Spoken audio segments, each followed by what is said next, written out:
Hi friends, இன்றைக்கி என்ன vlog வந்து பார்க்கலாங்களா? இன்றைக்கி வந்து ரொம்ப நாளைக்கு அப்புறம் என்னுடைய kitchen counter top cleaning video தான் நான் ஷேர் பண்ணியிருக்கிறேன். இப்போ பொங்கலுக்கு வந்து க்ளீன் பண்ணதான், அதுக்கப்புறம் இடையில வந்து ஒரு தடவை சும்மா லைட்டாக க்ளீன் பண்ணதோட சரி, கவுண்டர் டாப்பில் இருக்கிற திங்ஸ்லாம் வந்து டைல்ஸ் எல்லாமே சும்மா லைட்டாக க்ளீன் பண்ணதோட சரி, டீப் க்ளீனிங் வந்து பண்ணல. நான் இன்றைக்கி தான் வந்து டீப் க்ளீனிங் வந்து பண்ண போகிறேன். அப்புறம் வந்து பார்த்திங்கன்னா, இந்த மாதம் பிறந்த மளிகை பொருட்கள் வாங்கினது வந்து பார்த்திங்கன்னா, எதுவுமே வந்து இன்னும் ஸ்டோர் பண்ணல. அந்த கவுண்டர் டாப்பில் வச்சுருக்கிற அந்த பாட்டில் எல்லாம் எல்லாமே ஒரு தடவை விளக்கிட்டு காய வச்சுட்டு ஸ்டோர் பண்ணிக்கலாமேன்ட்டு நான் இன்றைக்கி இந்த வேலையை வந்து ஸ்டார்ட் பண்ணியிருக்கிறேன். கண்டிப்பாக வந்து உங்களுக்கு இந்த க்ளீனிங் வீடியோ வந்து கண்டிப்பாக பிடிக்கும்னு நினைக்கிறேன். இது நம்மளுடைய ரெகுலர் ரொட்டீன் தாங்க. மந்த்லி ஒன்ஸ் இதில் வந்து பண்ணுறது தான். இந்தமாரி க்ளீனிங்லாம் அப்பப்போ பண்ணால் தாங்க வந்து நம்மளுடைய கிச்சன் வந்து பார்க்குறதுக்கு எப்போதுமே அழகாக நீட்டாக வந்து இருக்கும். எப்போதுமே இந்த க்ளீனிங் வேலையெல்லாம் செய்கிறதுக்கு எனக்கு கொஞ்சம் இன்ட்ரெஸ்ட்டாக தாங்க இருக்கும். ஆனால் இப்போ இந்த தடவை என்னன்னு தெரியல, ஒரு கொஞ்சம் சோம்பேறித்தனமாகவே தாங்க இருந்தது. இந்த வேலை இன்றைக்கி செய்யலாம், நாளைக்கு செய்யலான்னு ஒரு 2-3 நாள் வந்து ஓட்டிட்டேன். இன்றைக்கி தான் வந்து அப்புறம் இன்றைக்கி ஸ்டார்ட் பண்ணி எப்படியா இருந்தாலும் இன்றைக்கி இதை செஞ்சே முடிச்சிடணுன்ட்டு வந்து பசங்களை ஸ்கூலில் விட்டுட்டு வந்து சாப்பிட்டுட்டு வீடியோலாம் அப்லோட் பண்ணிவிட்டு ஒரு 11 மணி போல் தாங்க இந்த வேலையை வந்து ஸ்டார்ட் பண்ணினேன்.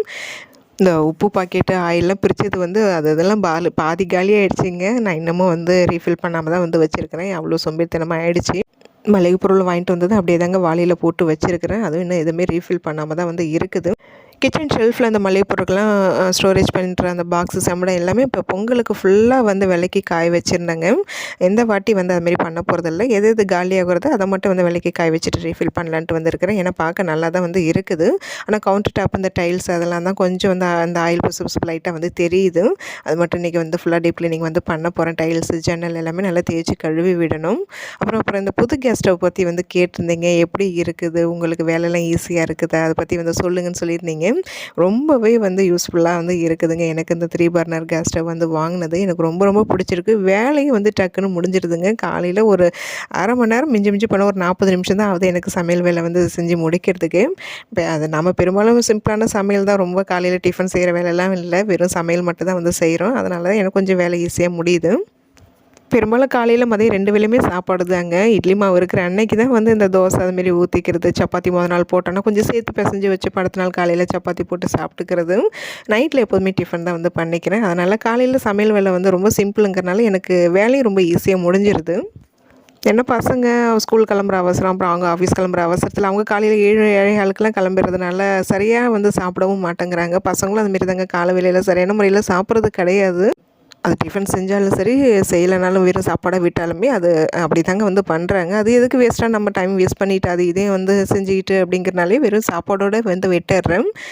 மற்றபடி ஹெல்த்தியானது என்னென்ன வந்து ஸ்நாக்ஸுக்கு தேவையாது ஈவினிங்கில் டியூஷனில் கொண்டு போய் கொடுக்குறது, நைட்டில் செஞ்சு கொடுக்குறது, அதுமாரிலாம் வந்து பண்ணிட்டு தான் இருக்கிறேன்.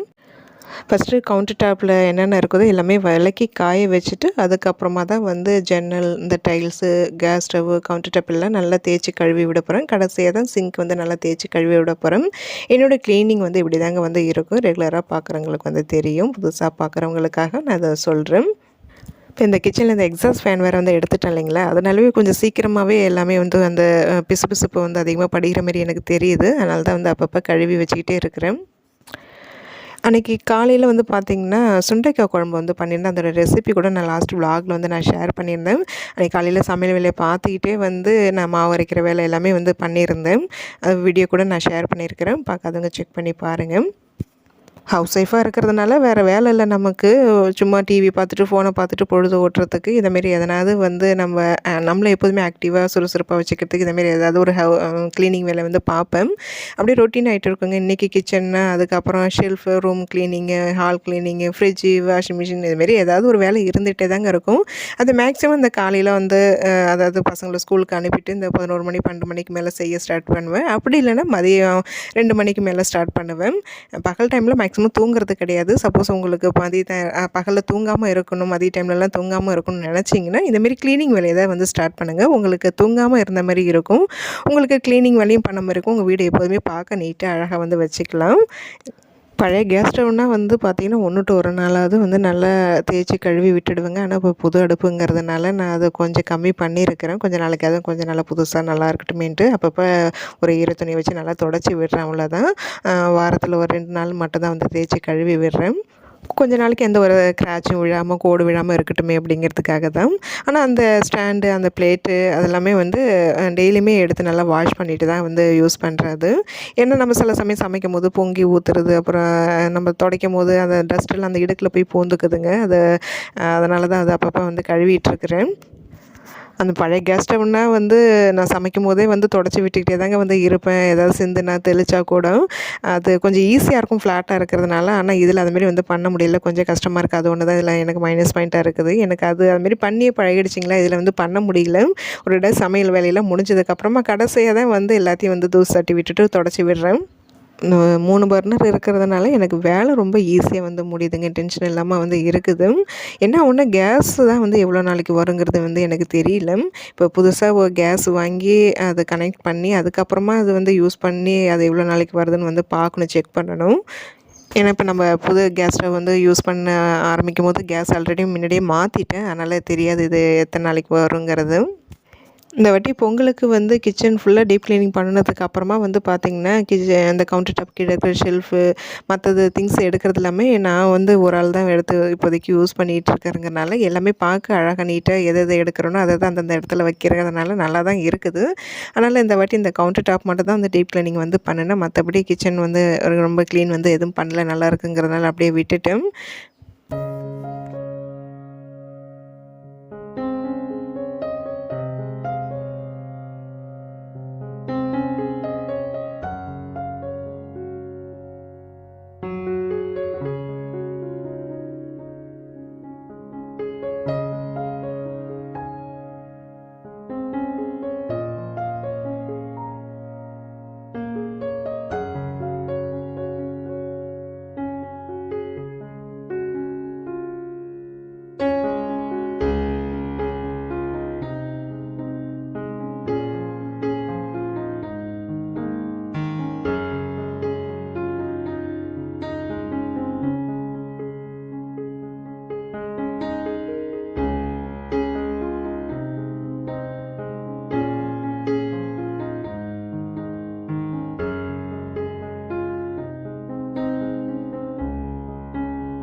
அந்த பழைய கேஸ் ஸ்டவ்வில் வந்து பார்த்திங்கன்னா, இந்த மேலே அந்த ஸ்டாண்டு கீழே அந்த பிளேட்டு கொடுத்துருப்பாங்க இல்லைங்களா, அந்த பிளேட்லாம் நான் வச்சு யூஸ் பண்ணவே மாட்டேங்க. அதெல்லாம் தூக்கி போட்டேன். கல்யாணம் ஆகி வந்ததுமே அதெல்லாம் எதுக்கு வேஸ்ட் அப்படின்ட்டு எடுத்து போட்டுட்டு வெறும் ஸ்டாண்டு மட்டும் தான் வச்சு யூஸ் பண்ணிகிட்டு இருந்தேன்.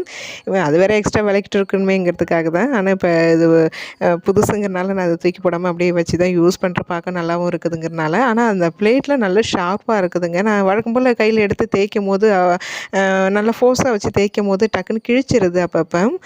கொஞ்சம் இது பார்த்து கொஞ்சம் கேர்ஃபுல்லாக தான் வந்து செய்ய வேண்டியதாக இருக்குது. எனக்கு நல்லா ஷார்ப்பாக இருக்குது அந்த பிளேட் எல்லாமே. ஆனால் அந்த பிளேட்டு அதுக்குள்ளே அந்த பிளாக் கலரில் ஒரு ரிங் மாரி வந்து கொடுத்துருக்குறாங்க, 3 ஸ்டாண்டு. இதெல்லாம் வந்து கொஞ்சம் விளக்குறதுக்கு எனக்கு இதெல்லாம் கொஞ்சம் கடுப்பாக தாங்க இருக்கும். வேறு வழி இல்லை. அதுமாரி பண்ணால் தான் வந்து நல்லா இருக்குது. கேஸ் ஸ்டவ் கூட சும்மா தொடச்சி விட்டுறலாமாட்டுக்கு. இதுலேயே வந்து நம்ம சமைக்கும் போது சிந்துறது எல்லாமே இதில் வந்து அந்த ஹீட்லேயே படிஞ்சு காஞ்சி போயிடுது இல்லைங்களா, அது அப்படியே விட முடியல. தொடச்சாலும் அந்த அளவுக்கு போக மாட்டேங்குது. அது கழுவி வச்சா தான் வந்து நல்லா இருக்குது. இந்த புது கேஸ் ஸ்டவ் வாங்கி ஃபஸ்ட் டைம் இப்போ தாங்க இது தேய்க்கிறது கழுவுறதெல்லாம் இப்போ தான் வந்து நான் உங்களுக்கு வீடியோ எடுத்து நான் ஷேர் பண்ணுறேன்.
கேஸ் ஸ்டவ்வு, கவுண்டர் டாப்பு, அந்த ஜன்னல், டைல்ஸ் எல்லாம் தேய்ச்சி கழுவி விட்டதுக்கப்புறமா கடைசியாக தாங்க வந்து சிங்க் ஏரியாவுக்கு வருவேன். சிங்க்கு சுற்றி இருக்கிறது அந்த டேப் எல்லாமே தேய்ச்சி கழுவி விடுவேன்.